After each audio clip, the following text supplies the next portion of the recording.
lecture des textes poétiques, annonce des parutions, invités littéraires et bien d'autres surprises. Espace littéraire, tous les samedis de 14h à 16h. Le verbe brillant, la plume enflammée, la parole engagée, les écrits lumineux. Tout pour le bonheur des amoureux des lettres. Soyez des nôtres.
Mesdames et messieurs auditeurs de la RCDM, bon après-midi et merci de nous retrouver ce samedi dans le cadre de votre émission Espace littéraire.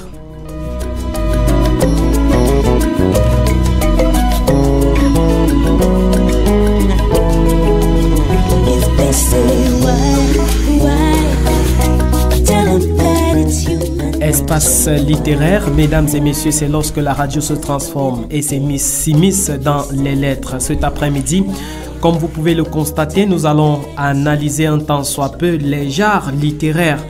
Pour cela, étant entendu que ce volet est assez vaste, nous allons nous appesantir exclusivement sur deux volets, à savoir, proprement dit, c'est quoi le genre littéraire.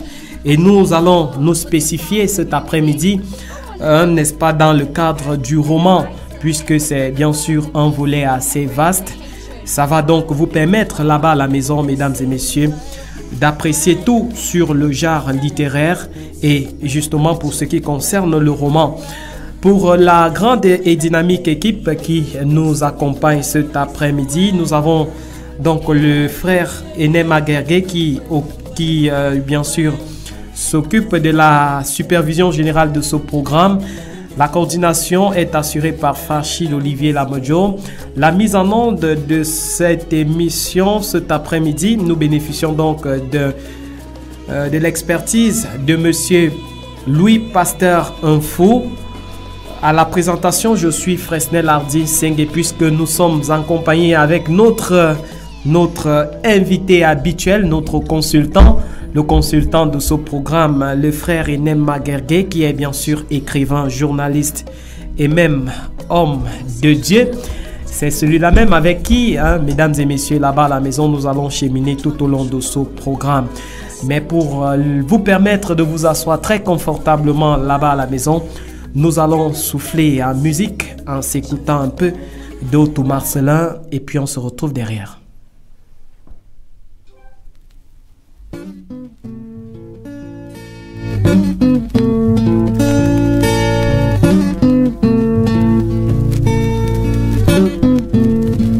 Je ne travaille pas aux finances, encore moins dans un magasin. J'ai déposé 1000 demandes, le directeur dit d'attendre, et le ministre n'en sait rien, oui rien. Je suis à 20 ans de chômage, il me reste que le vieux chien. À présent mon vieux lit s'écroule, ensuite mon épouse s'endort dans les bras d'un beau marin. Je suis un homme qui a perdu son chemin, je suis un homme qui attend le lendemain. Je suis un homme qui a perdu son chemin, je suis un homme qui attend le lendemain. La la la la la la.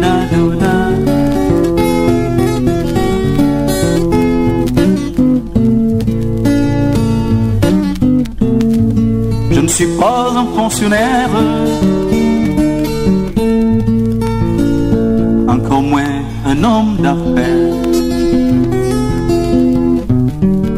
C'est plutôt mon clan qui l'adore, une femme qui m'amende bien, très très bien. Le silence gagne ma chambre, combien triste est ce chemin. Moi je ne suis pas un modèle, je suis peut-être un exemple, et j'attends le lendemain.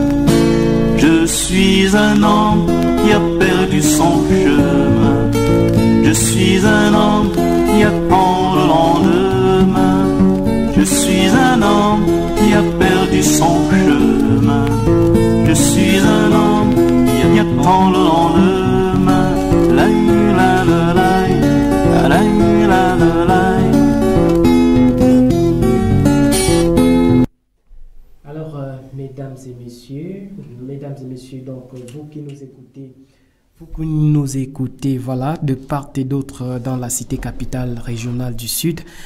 Je vous rappelle que vous écoutez la RCDM et l'émission, c'est bien sûr Espace littéraire. Nous proposons bien sûr de vous dire tout sur le monde, dans le monde ou alors l'univers littéraire. Et cet après-midi, comme thématique majeure de ce programme, nous nous sommes attelés cet après-midi à vous parler donc du genre littéraire, des genres littéraires. Et avec moi, j'ai notre invité, notre consultant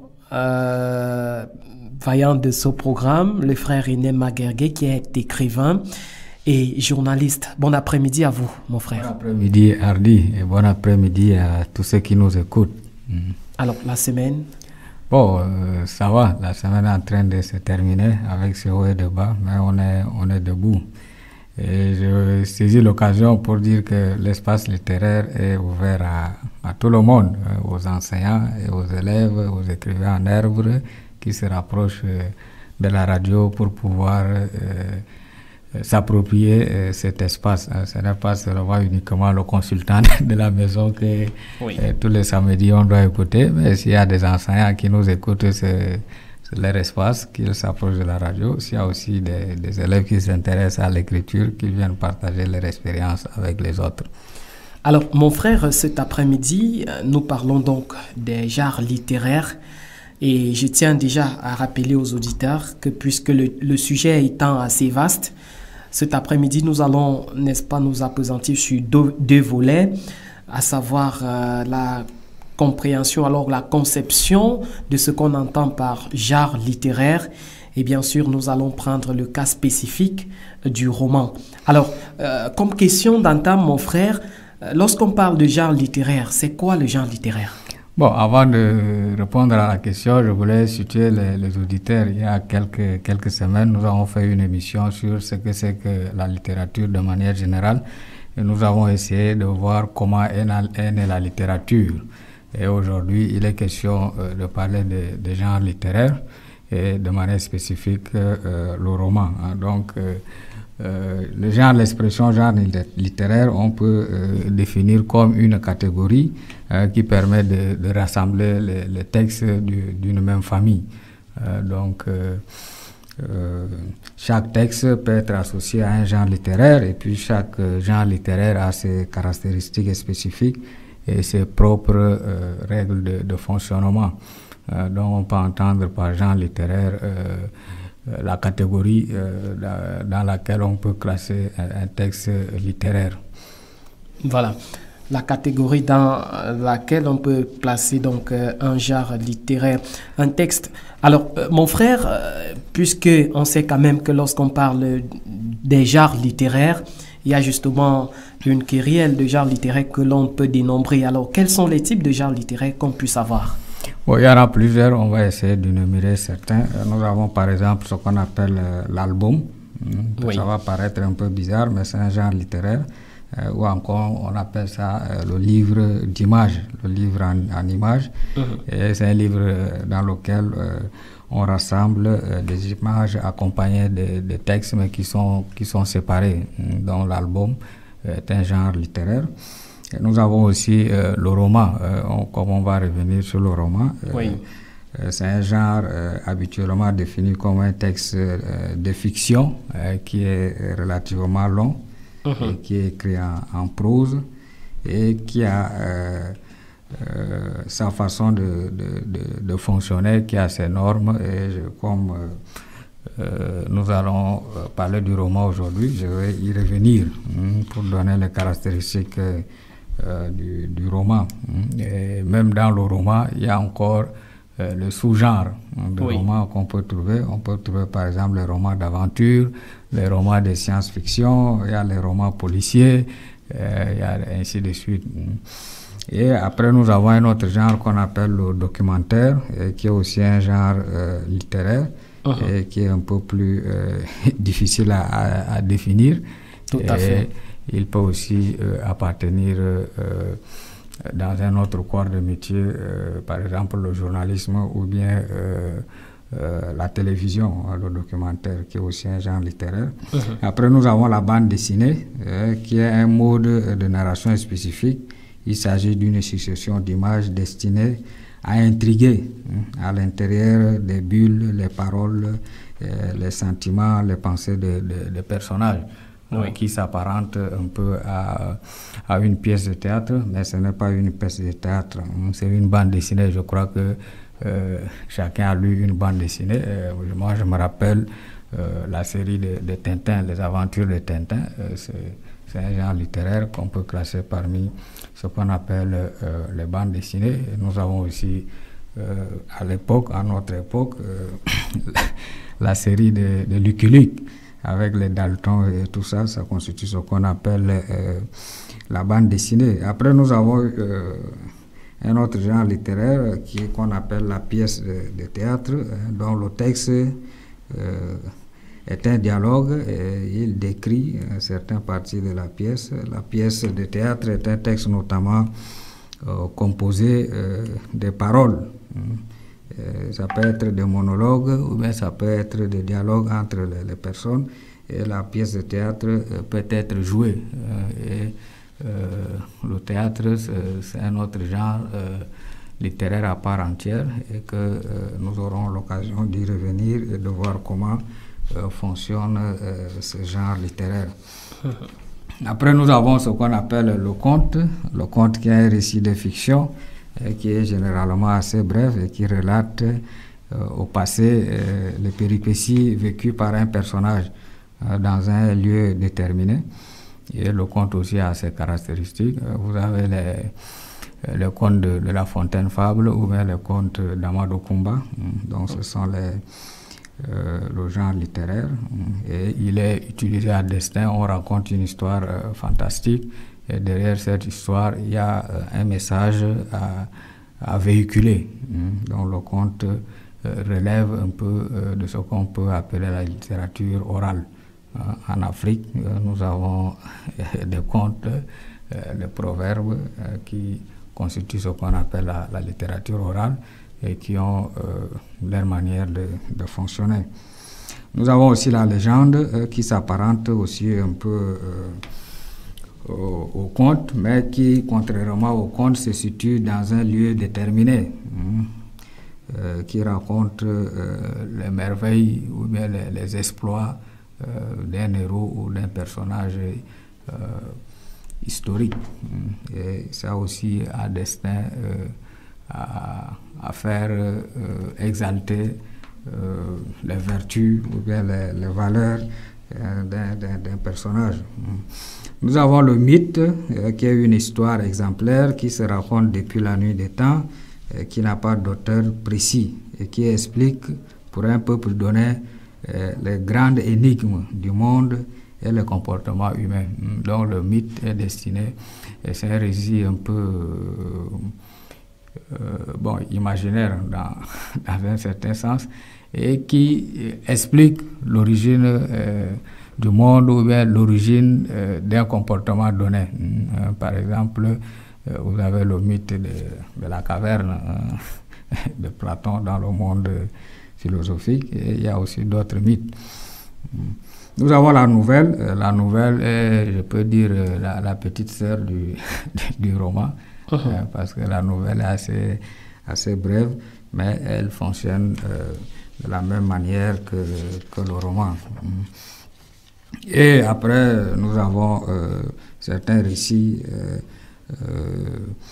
qu'on peut classer, qu'on appelle autobiographiques, c'est aussi un sous-genre. Et nous avons un autre type, ou bien un autre genre littéraire qu'on appelle la fable. La fable est un récit bref, comprenant habituellement une morale. Donc la fable relève aussi de la littérature orale. Après, nous avons la poésie, qui est un autre genre. Et la poésie s'oppose de manière générale au roman. Le roman est écrit en prose, par contre la poésie est écrite en vers. Oui. Donc c'est un genre à part entier.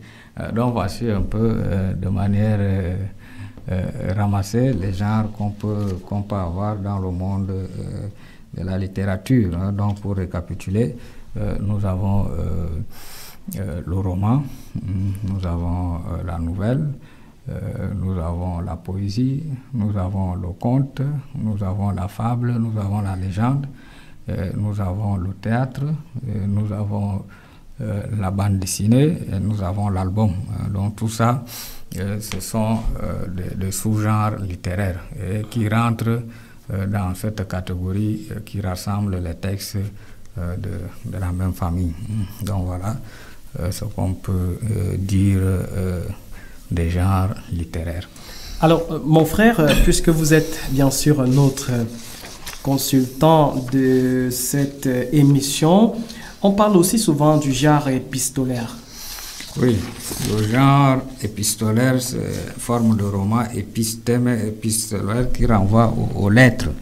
Qui renvoie aux lettres. Donc, c'est un roman, un échange entre deux personnes constitué essentiellement des lettres. Donc ça renvoie à un roman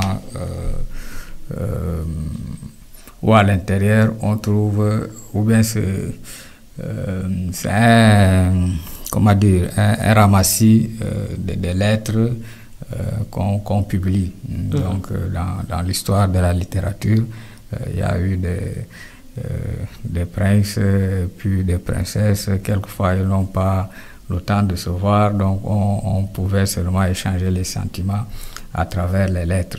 Donc tout ça constituait aussi un genre littéraire qu'on appelait un genre épistolaire. Merci, mon frère, de nous avoir donc bien édifié au sujet des différentes catégories de genres littéraires qu'on puisse avoir. Vous qui nous écoutez à la maison, il a été très clair dans ses propos. Nous avons la légende, l'album, le roman, le documentaire, bien d'autres, la bande dessinée, théâtre, les contes, le proverbe, les mythes, la nouvelle, la fable, la poésie et même le théâtre qui constituent donc, n'est-ce pas, les catégories de genre littéraire qu'on puisse avoir. Alors aujourd'hui, étant donné que vous aviez justement relevé une kyrielle de genre littéraire que l'on puisse avoir, aujourd'hui nous allons nous appesantir exclusivement sur le roman, puisqu'il faut le rappeler, le roman aujourd'hui que beaucoup de littéraires et même ceux qui ne sont pas littéraires connaissent assez.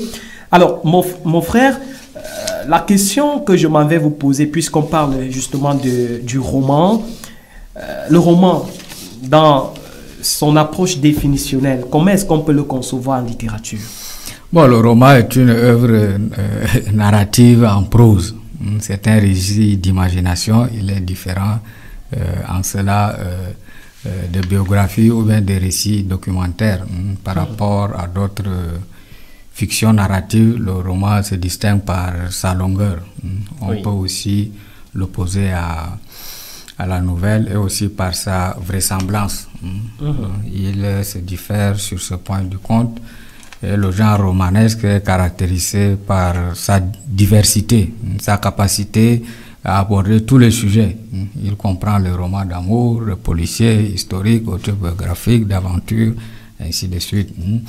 Et il y a Il y a Stendhal dans son roman Le Rouge et le Noir qui a donné une belle définition du roman que moi j'ai retenu, et que le roman c'est un miroir que l'on promène le long d'un chemin.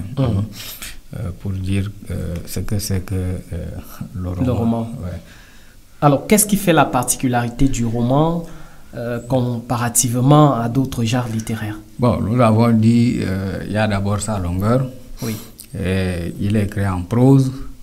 Et puis après, l'auteur, celui qui écrit, il construit un monde qui peut ressembler à un monde réel, mais qui en vrai n'est pas un monde réel. Et j'ai sous la main un roman intitulé L'aventure d'Iroué sur le chemin du savoir. Oui. C'est un Salésien béninois qui a publié ça. Alors pour dire, quand on prend par exemple un roman, le roman a sa structure qui est propre. Donc dedans, nous avons, s'il faut parler d'abord des chapitres avant d'écrire un roman, le roman est organisé en chapitres. Oui. Et puis dans chaque chapitre, nous avons des paragraphes. Et puis dans chaque paragraphe, nous avons des phrases. Donc c'est ça qui fait un peu la structure du roman. Et au fond, il y a un sujet. Chaque roman aborde un sujet bien déterminé. Une problématique, oui. Ou bien encore, il y a la trame propre à chaque roman. Et dans un roman, il y a aussi les personnages. Il y a les personnages qui interviennent dans un roman. Et ces personnages parlent, ils expriment leurs émotions comme les humains peuvent le faire. Mais tout ça est une construction imaginaire de l'auteur. Oui, donc c'est qu'on parle généralement de la fiction. Oui, on ne peut pas prendre ça pour vrai. Pour vrai. Donc, si je me repère à ce roman-là, on peut même peut-être lire quelques passages, non, pour que les auditeurs puissent écouter, comme ça ils vont savoir à quoi ressemble un roman. Et à la dernière page, on voit la structure qui est claire. Il y a les chapitres, et puis chaque chapitre, bon, si quelqu'un veut écrire un roman, il faut d'abord qu'il ait un sujet. Et puis après le sujet, il faut organiser le roman en chapitres. Et dans chaque chapitre, il y a les paragraphes, et chaque paragraphe développe une idée bien déterminée. À l'intérieur des paragraphes, il y a des phrases. Oui. Et une phrase comporte un sujet, un verbe, un complément. Et c'est simple. Donc il faut que tout ça soit organisé. Et qu'il y ait une logique dans le récit, dans ce qu'on peut raconter. Et pour s'initier à l'écriture romanesque, c'est simple, il faut que chacun commence par exemple par des récits autobiographiques. Quelqu'un peut commencer par exemple avant de dormir, il écrit, il relate sa journée. Donc, ça peut aussi une manière d'aider à amorcer ou bien à rentrer dans le monde de la littérature. Mais aussi, il faut lire d'autres romans, et quelquefois c'est en lisant que, sans se rendre compte, on peut se mettre aussi à écrire. Donc nous avons un roman ici on va lire. Je rappelle le titre, c'est L'aventure d'Iroué sur le chemin du savoir. C'est publié aux éditions Harmattan Cameroun. L'auteur, c'est Eglokale Romeo Salami. Donc c'est un Béninois. Il est né en 1991. Il est salésien de Don Bosco, et je crois que maintenant il est prêtre. Donc il a fait des études sur l'épistémologie et sur l'éducation. Donc il nous dit ceci, à la page 13, on peut lire ceci. Le soleil amorce son retour au bercail, et sous le beau ciel d'Ilé, où les nuages s'entrecroisent, en se faisant prophète de la réalité sur terre, plusieurs générations présentent, tout en maintenant au rythme de l'histoire, un constant dialogue tel Baba s'entretenant avec son petit-fils. Grand-père, j'ai une question à vous poser. Oui, vas-y, mon garçon, pourvu que je sois capable de te répondre. Vous en serez capable, je le sais, mais d'abord, je voudrais vous demander de bien vouloir me pardonner pour mon attitude. Que veux-tu dire par là? En effet, en allant chercher des cailloux qui sont tombés du côté des hommes du métier, j'ai laissé traîner mes oreilles. Qu'as-tu donc écouté?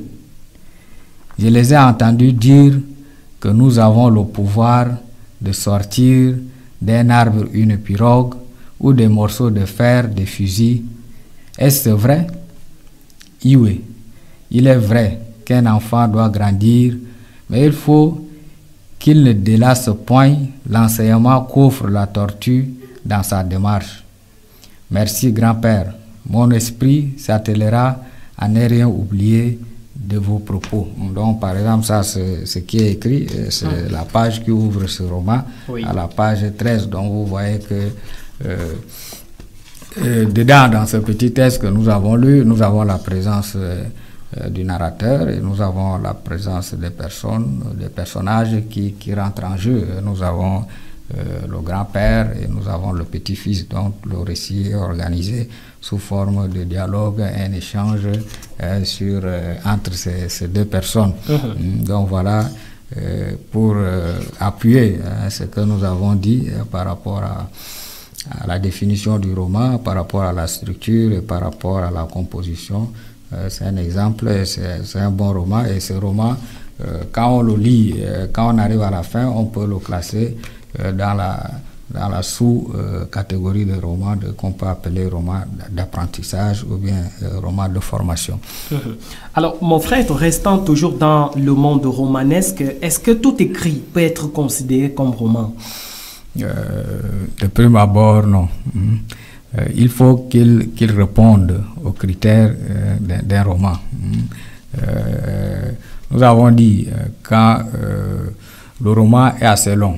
Par exemple, celui que j'ai, il a 151 pages. Et ça, on peut dire que c'est un roman. Par contre, si ce récit s'était arrêté, par exemple, à 30 pages ou bien à 10 pages, on pourra le classer dans ce qu'on appelle la nouvelle.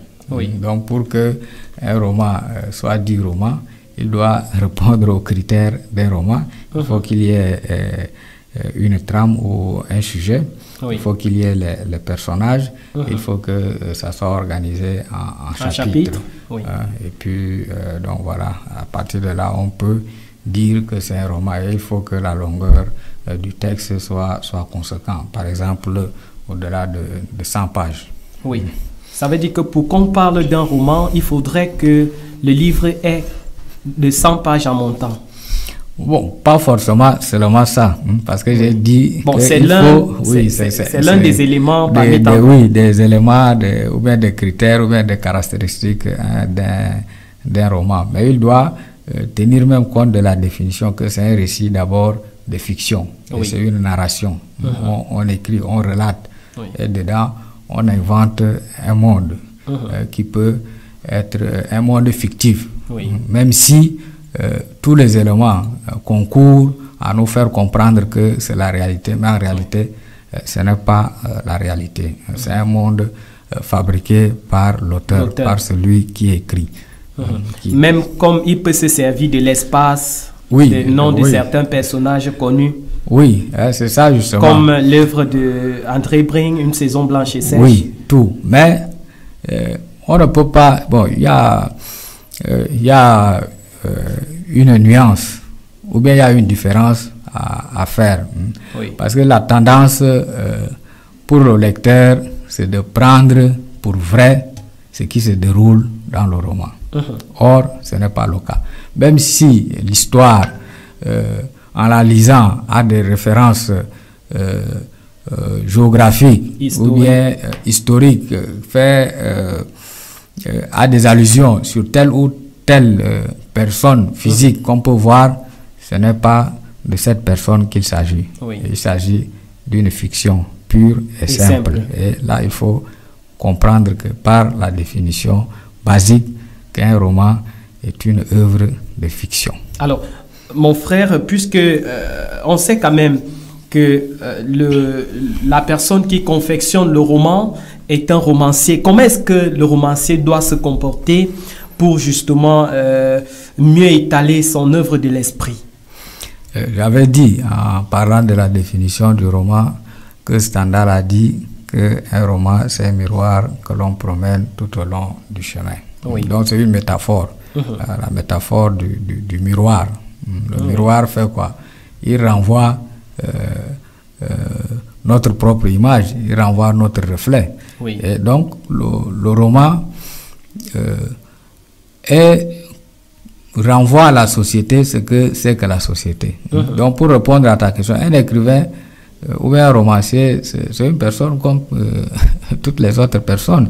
Il vit la vie de tout le monde, mais il a cette capacité de s'élever au-dessus du commun des mortels pour imaginer une histoire et à travers cette histoire décrier ce qui ne va pas dans la société afin que les gens puissent prendre conscience de leur mal. Et quelquefois, c'est cela. Le roman nous renvoie ce que nous-mêmes nous sommes. Et plusieurs thèmes peuvent être abordés dans un roman. On peut parler de l'amour, on peut parler de la corruption, on peut parler, je ne sais pas, de la violence, comme vous on peut parler de la démocratie, de la colonisation, on peut parler de tout.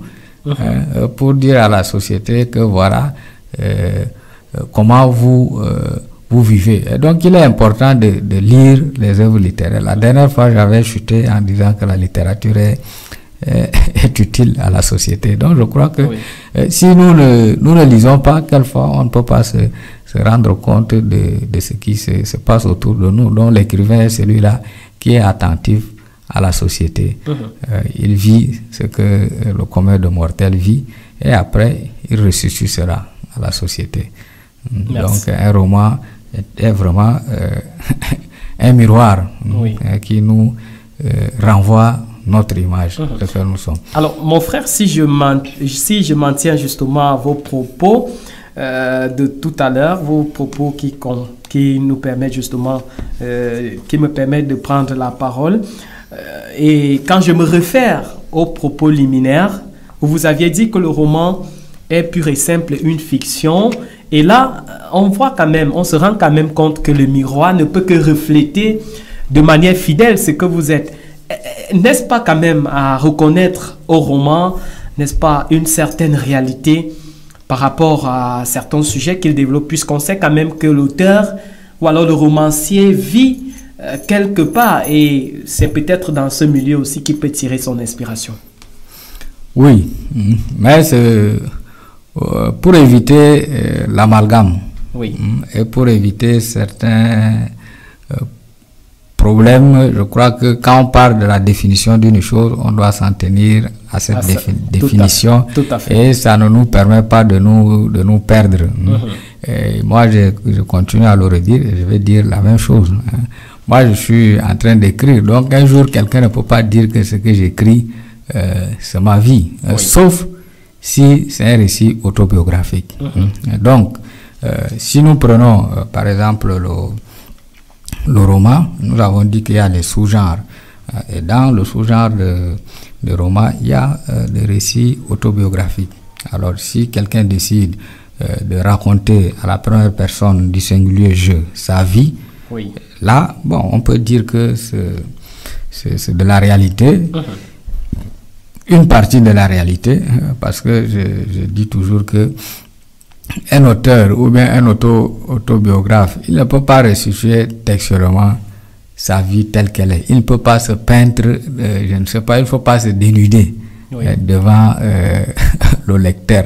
Donc il y a toujours une part d'imagination, de fiction, d'embellissement dans ce qu'il va écrire. Donc, alors, mon frère, sortant donc justement de ce volet, alors là, on sait quand même que le roman a servi justement à mettre quand même, comment dire, le roman a servi un tant soit peu à réduire certains problèmes, n'est-ce pas, existentiels de l'homme dans nos sociétés aujourd'hui.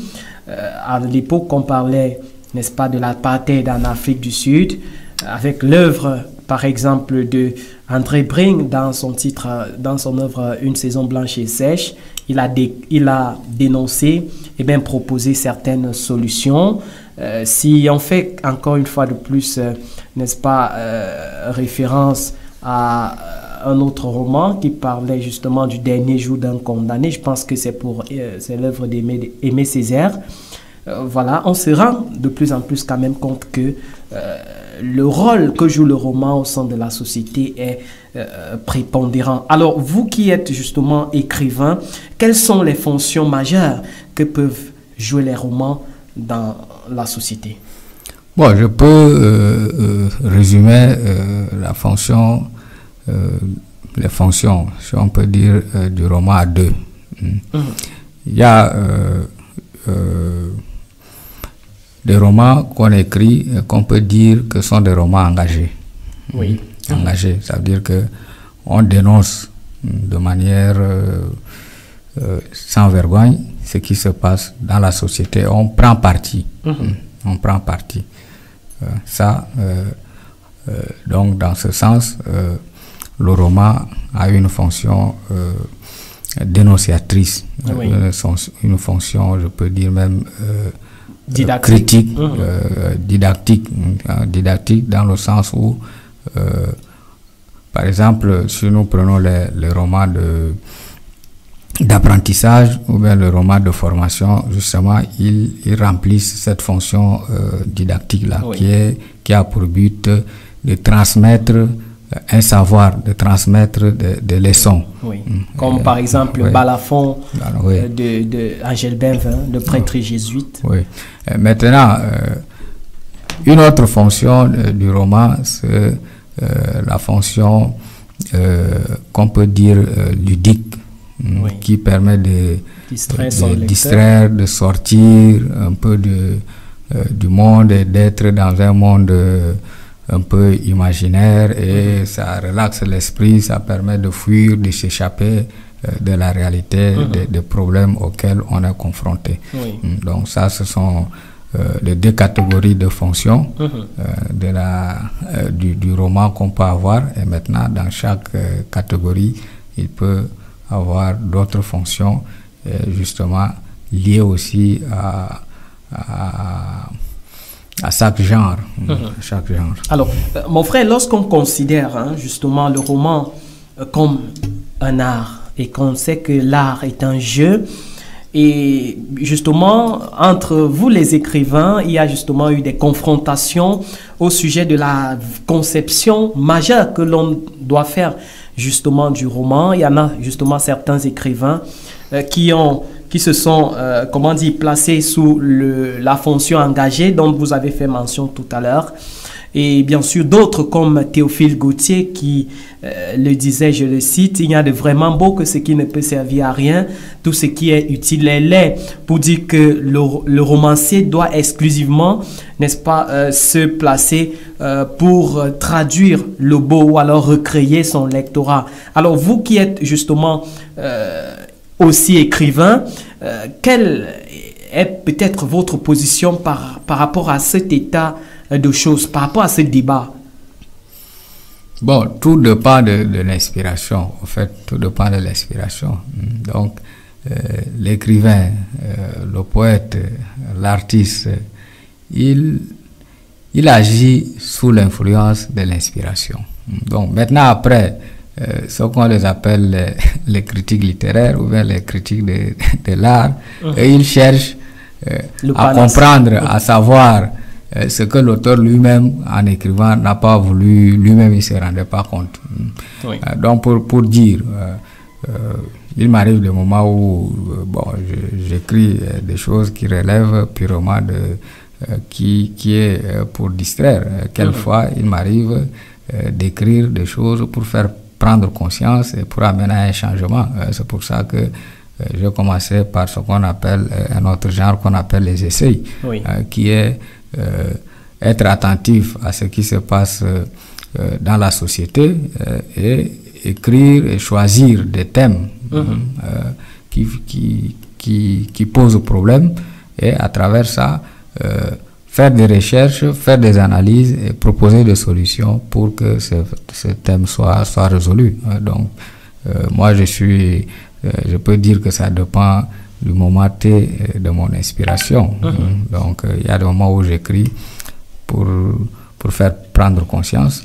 Il y a des moments où j'écris juste et que l'écrit peut faire évader, peut faire comprendre certaines choses. Mais même l'évasion est utile. Donc pour moi, je ne suis pas trop avec cette théorie ou bien ce courant littéraire-là qui pense qu'il n'y a pas d'utilité dans l'art. Non. Toujours, il y a toujours un intérêt. Il y a un intérêt. Que ça soit pour celui qui écrit, ou bien pour l'artiste, pour l'écrivain, il y a toujours quelque chose de positif en même temps que le lecteur virtuel. Pour le lecteur ou bien celui qui contemple une œuvre d'art, il y a toujours de l'utile derrière.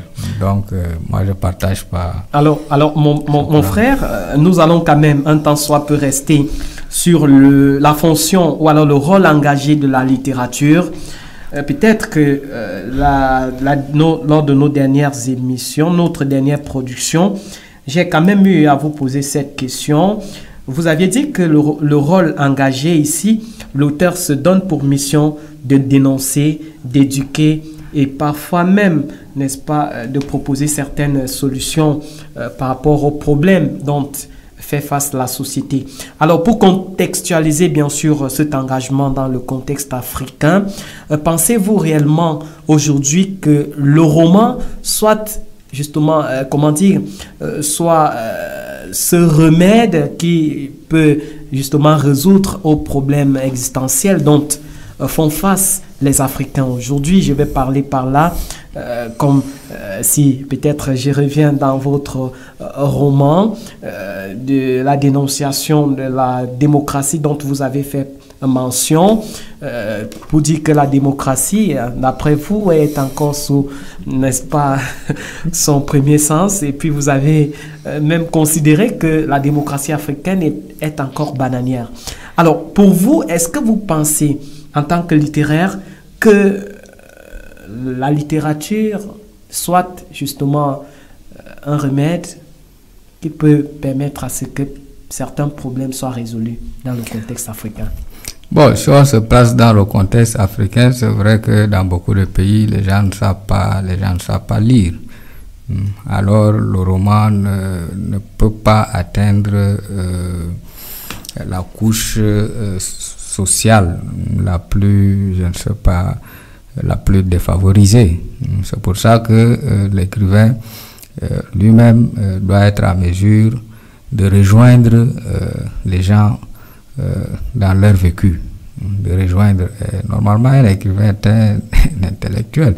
Il doit se faire proche du peuple, il doit vivre la vie du peuple, comprendre, et à un certain moment, il doit aussi avoir un engagement social vis-à-vis du peuple, parce que c'est pas tout le monde qui peut lire ce qu'il écrit dans ses romans et dans tout ça. Pour dire que l'écrivain n'a pas seulement, ou bien l'intellectuel, n'a pas seulement la fonction de pondre des discours rhétoriques de haut niveau, mais il doit être en mesure de vivre la vie des gens et avoir un engagement social avec ces personnes et vis-à-vis de la société. Et il y a certains écrivains qui l'ont fait à travers des œuvres sociales plus proches, ou bien à travers des associations, en soutenant telle ou telle association au niveau du village, en aidant les gens à prendre conscience de certains maux qui minent le village, en proposant des solutions, ainsi de suite. Donc, pour dire que vis-à-vis de la société, l'écrivain a un engagement social. Et si nous prenons les grands écrivains, même les écrivains camerounais, vous allez vous rendre compte que certains avaient des engagements sociaux qui les ont poussés même à mettre en péril leur vie. Et certains se sont exilés parce qu'ils étaient convaincus qu'ils voulaient que les choses changent. Oui. Alors, quand on veut que les choses changent, ce n'est pas seulement en produisant des romans, mais c'est en vivant avec les gens et en posant des actes concrets qui peut amener les gens à prendre conscience, à changer. Donc c'est un peu ça. Donc, alors, mon frère, avant bien sûr de sortir de ce programme, j'ai quand même encore une autre question. Peut-être que c'est pas la dernière. Hein. Alors, pour un jeune qui nous écoute cet après-midi dans cet espace littéraire et justement qui voudrait, n'est-ce pas, être romancier, quels conseils pouvez-vous lui donner afin de s'en sortir dans ce monde? Bon, avant de répondre à cette question, je voulais revenir encore, apporter notre élément de réponse à ce que tu avais dit.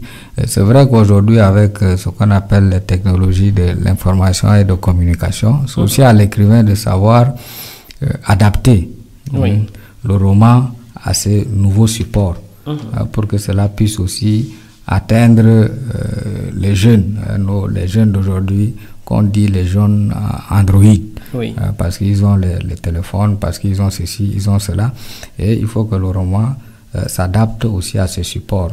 Donc il y a des romans, apurements en version électronique qu'on peut lire sur son téléphone, et puis ainsi de suite.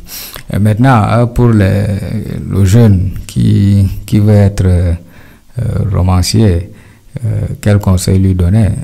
Il faut d'abord lire les autres, c'est tout. C'est la première des choses. Il faut commencer par... On dit souvent nul. Par aimer la lecture en lisant les autres, et puis après commencer par relater, peut-être, ou bien avoir ce qu'on appelle un journal ou bien un cahier intime où on peut relater sa vie et ainsi de suite, et aussi maîtriser l'outil ou bien la langue d'écriture ou de communication, que ce soit le français ou l'anglais. Alors, mon frère, autre question, est-ce que, d'après vous qui avez justement quand même la latitude de côtoyer les lettres aujourd'hui, quels sont, n'est-ce pas, les problèmes auxquels le monde romanesque fait face? Puisqu'il faut quand même le rappeler que les gens ne lisent plus assez. Justement, les gens ne lisent plus assez, c'est ça. Ça, c'est un constat réel. Et pour dire aussi qu'aujourd'hui, le support papier, face à beaucoup de choses, est en train de disparaître. Parce que le papier, c'est fait aussi à base du bois. Alors, quand on coupe le bois, ça veut dire qu'il y a d'autres problèmes. Et tout est lié. Donc, on est en train, pour des questions écologiques, de faire économie du papier aujourd'hui, et on tend vers le numérique, vers les choses. On est en train de dématérialiser certaines choses. Alors, le roman doit aussi s'adapter, le monde littéraire doit aussi s'adapter à ce nouveau support qui se pose à nous. Ça, c'est un des problèmes. L'autre problème, c'est aussi sous d'autres cieux, les gens ont d'autres besoins que lire. Les gens doivent se battre pour vivre. Il y a aussi le coût des romans qui fait que les gens n'ont pas accès. Donc c'est réservé à une certaine catégorie de personnes. Et pour nous qui écrivons, on doit aussi comprendre que aujourd'hui, les gens ne veulent pas lire des textes trop longs. Donc peut-être le roman va aussi migrer vers ce qu'on appelle la nouvelle, ou bien il faut trouver d'autres moyens et raconter des histoires qui touchent vraiment la vie des gens, pour que les gens puissent s'intéresser aussi à la lecture. Il y a une catégorie de littérature qu'on appelle la catégorie jeunesse. Alors, il faut comprendre le monde des jeunes et qu'est-ce que les jeunes aiment aujourd'hui. Il n'y a que des récits d'aventures amoureuses qui peuvent intéresser les jeunes sous certains cieux. Alors, il faut leur donner ce genre de récits, mais dans le sens de d'exalter et de louer ce que c'est que l'amour. Et à un certain niveau, à quoi le sentiment amoureux peut pousser, pas seulement, je ne sais pas, la description plate des ébats érotiques, non. Alors, mon frère, autre question, puisque nous parlons du roman cet après-midi pour nos auditeurs qui prennent donc l'écoute en ce moment.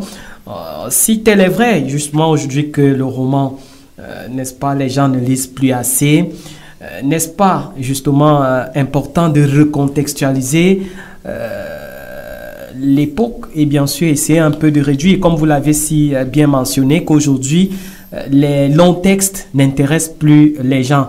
Et lorsqu'on sait quand même que lorsque quelqu'un part pour lire, ce qu'il veut, c'est bien sûr l'idée générale de quelque chose et puis il s'en va pour aller encore retrouver autre chose. Mais maintenant, qu'est-ce que le roman ou alors le romancier doit faire pour retrouver ses lettres de noblesse d'antan?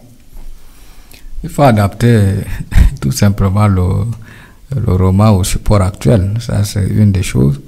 Et l'écrivain doit se rendre compte qu'il doit se rabaisser, si je peux ainsi parler, au niveau de ses lecteurs pour le comprendre et leur donner ce qu'ils veulent lire, mais tout en restant libre pour que ce qu'il écrit ait d'impact positif dans la société. Oui. Et ce qu'il écrit soit pour le bien. Je crois que dernièrement, à l'occasion de la fête de Saint-François de Sales, qui est le patron des journalistes, le pape a produit un texte justement pour parler de l'histoire qu'il faut raconter aux gens aujourd'hui.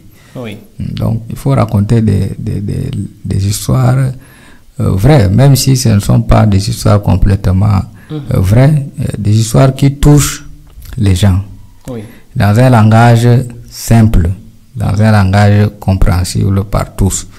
Et de cette manière, les gens vont avoir le goût de la littérature. Et quand je prends un livre et que je me retrouve, ou bien le récit, le début du récit est captivant, je suis obligé d'arriver à la fin. Oui, puisqu'on sait quand même que d'autres lecteurs se plaignent parfois de la qualité opaque de certains livres qui n'arrivent pas justement à décrypter le sens et même les idées de ces œuvres.